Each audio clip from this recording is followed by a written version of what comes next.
الأول أريد أن أشكر جميع من قام ونظم ونسق وأبدع في إنجاح فعاليات هذا الملتقى المهم.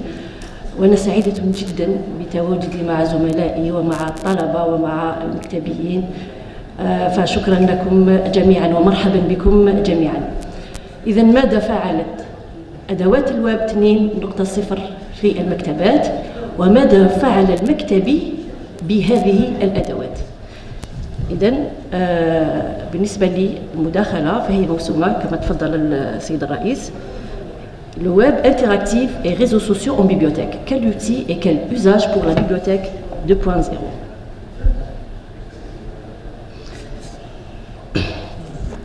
Donc l'un des concepts issus du web 2.0 est celui de la bibliothèque 2.0.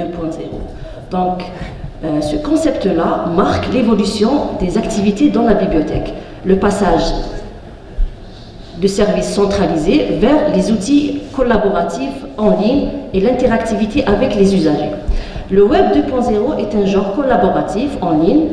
Depuis son apparition, nombreuses sont les bibliothèques connues sous le nom de bibliothèque 2.0 qui expérimentent aujourd'hui son lot d'usages informationnels. Donc l'objectif d'utiliser les outils du web 2.0 est d'améliorer leurs moyens de communication afin de se positionner comme un membre actif dans les communautés développées et œuvrer pour l'échange et le partage de l'information. La survenue du web collaboratif a bouleversé l'univers des bibliothèques et le métier du documentaliste ou du bibliothécaire. Il s'agit donc d'un concept intitulé la bibliothèque 2.0 et le bibliothécaire 2.0. Ainsi, dans cette présente communication, nous allons répondre à une question centrale qui est quel usage des outils du web 2.0 et les médias sociaux sur le fonctionnement de la bibliothèque? Quelle est la valeur ajoutée des outils du web 2.0 pour la bibliothèque et pour le métier du bibliothécaire, Donc, le plan de cette présente communication, donc nous allons tenter un essai de définition. Nous allons définir c'est quoi la bibliothèque 2.0, c'est quoi un bibliothécaire 2.0. Nous allons voir l'évolution de la bibliothèque traditionnelle ou la bibliothèque classique à la bibliothèque 2.0. Pourquoi la bibliothèque doit utiliser ces outils-là? Parce que tout simplement, elle n'a pas le choix. Et quel usage des réseaux sociaux qu'on connaît tous, au moins quelques-uns, quel usage de ces réseaux par les bibliothèques appelées 2.0?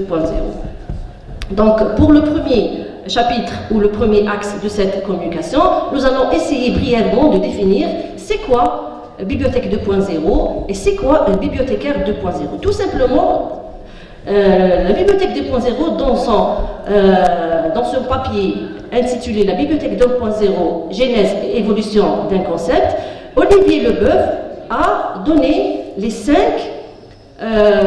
caractéristiques de la bibliothèque 2.0. Donc, une bibliothèque 2.0, elle doit être premièrement ouverte, elle doit être interactive, elle doit être convergente, elle doit être aussi collaborative et permet à la participation. C'est-à-dire, l'usager de la bibliothèque, ce n'est plus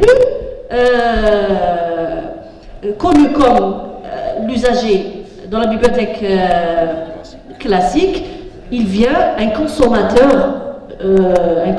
d'informations. Non, cet usager devient créateur de contenu et créateur d'informations.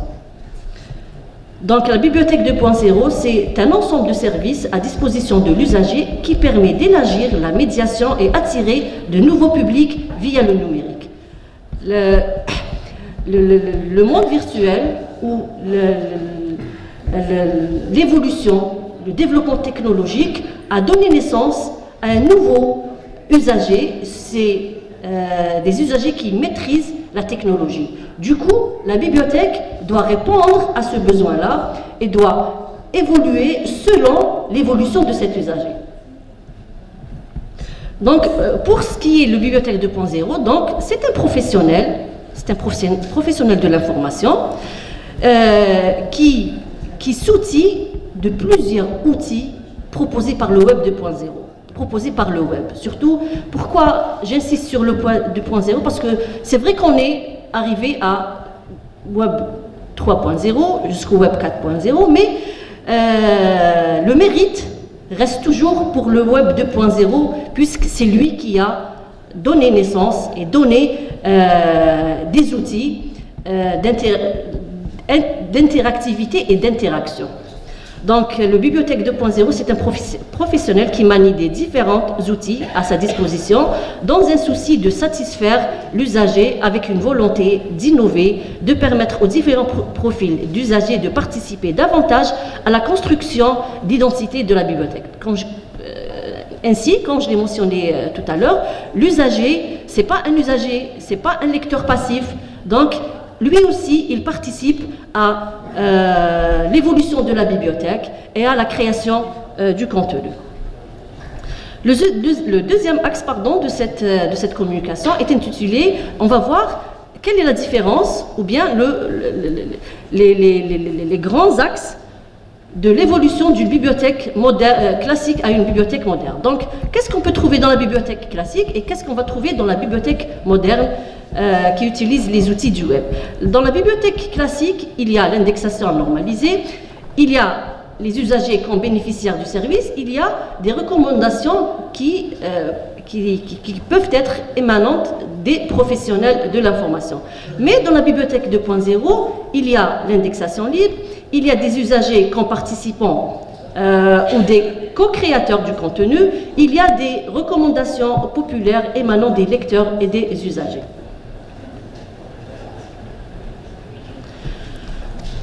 La bibliothèque est une institution comme d'autres. Elle a besoin de la communication. Nous, dans la spécialité de l'information et de la communication, on nous rappelle à chaque fois que toute institution, peu importe son type, peu importe sa taille, nécessite de la communication. La bibliothèque n'échappe pas à cette règle-là. Elle a aussi besoin de communiquer, soit le personnel entre eux, soit le bibliothécaire avec les lecteurs, etc. Donc, quel type de communication pour une bibliothèque? Donc, nous avons la communication institutionnelle. La bibliothèque a besoin d'une communication institutionnelle. La bibliothèque a besoin d'une communication publicitaire, proposer ses services aux lecteurs. Bien sûr, marketing, oui, bien sûr, et communication événementielle. Pardon. Événementielle, oui. Donc, ces trois types de communication sont primordiales pour la bibliothèque pour réussir sa tâche. Pourquoi événementielle? Lorsqu'il y a des événements phares et importants que la bibliothèque, du moment que la bibliothèque a un rôle très important de sensibiliser, et donc elle peut participer, elle peut utiliser ce type de communication pour justement présenter des axes, présenter des faits, présenter tout ce qui intéresse la communauté de lecteurs. Donc nous avons ces trois types-là de communication qui sont nécessaires et primordiales pour une organisation telle qu'une bibliothèque. Pour ce qui est le troisième axe, pourquoi les outils du Web 2.0 pour la bibliothèque? Les raisons sont multiples. Je les ai résumés en 6 points, les suivants. Premièrement, pour rendre la bibliothèque visible sur la toile. C'est très important je ne dis pas uniquement pour la bibliothèque, mais pour chaque institution, elle doit être visible sur la toile. Ce qui fait le succès ou l'échec de cette institution.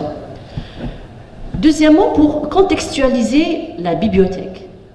Il s'agit d'insérer les collections dans le contexte d'autres sites et services. C'est ce qui permet à la bibliothèque de faciliter sa localisation. C'est-à-dire, il s'agit de positionner la bibliothèque dans son environnement externe. Aussi, il y a informer sur les sources. Il y a aussi valoriser le contenu et les compétences de la bibliothèque. Également, améliorer la présentation des ressources. Et enfin, usager, créateur de contenu.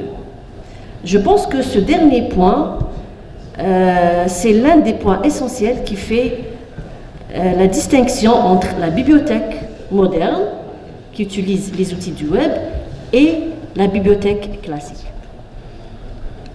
Ainsi, pour une bibliothèque, l'utilisation des outils du Web 2.0 permet de, premièrement, enrichir les données, valoriser les services et informer, entre autres, par les fils IRSS et le partage d'informations. Donc, le bibliothécaire doit acquérir de nouvelles compétences. Il est très important pour le bibliothécaire d'acquérir de nouvelles compétences pour répondre aux nouveaux besoins des usagers nouveaux. Donc, quel usage des réseaux sociaux pour la bibliothèque? Quels sont les réseaux sociaux qu'on connaît, Facebook, Twitter, etc., qui sont les plus utilisés dans une bibliothèque? D'abord, avant de répondre à cette question, brièvement, je vais présenter c'est quoi un réseau social numérique. Donc, j'ai trouvé, en travaillant sur cette thématique, plusieurs définitions. J'ai choisi la plus simple, qui présente un réseau social comme une plateforme de communication au réseau dans laquelle les participants disposent de profils associés, une identification unique, un contenu qui peut partager avec ses amis. Donc les réseaux sociaux font partie de la catégorie des médias sociaux qui sont liés au déploiement du Web 2.0 qui regroupe des applications, des sites, des blogs, etc. Donc les catégories des réseaux sociaux sont, nous avons des réseaux sociaux personnels tels que Facebook, réseaux sociaux de partage de contenu tels que Twitter et réseaux sociaux d'intérêt commun comme LinkedIn, Viadeo et TripAdvisor. Pourquoi les réseaux sociaux pour une bibliothèque? Premièrement, pour faire comprendre les valeurs de la bibliothèque à une certaine réalité, pour exister dans la sphère numérique, pour toucher un nouveau public, c'est-à-dire être là où le public passe, et faire des liens, et créer et animer une communauté. Donc, j'arrive à au dernier point de cette communication. Quel usage des réseaux sociaux en bibliothèque? Donc, pour valoriser les contenus, nous avons la tutélature et la littérature. Pour valoriser une expertise et diffusion du web, nous avons par exemple un réseau social comme Twitter. Valoriser les lieux et les événements, nous avons le réseau Flickr.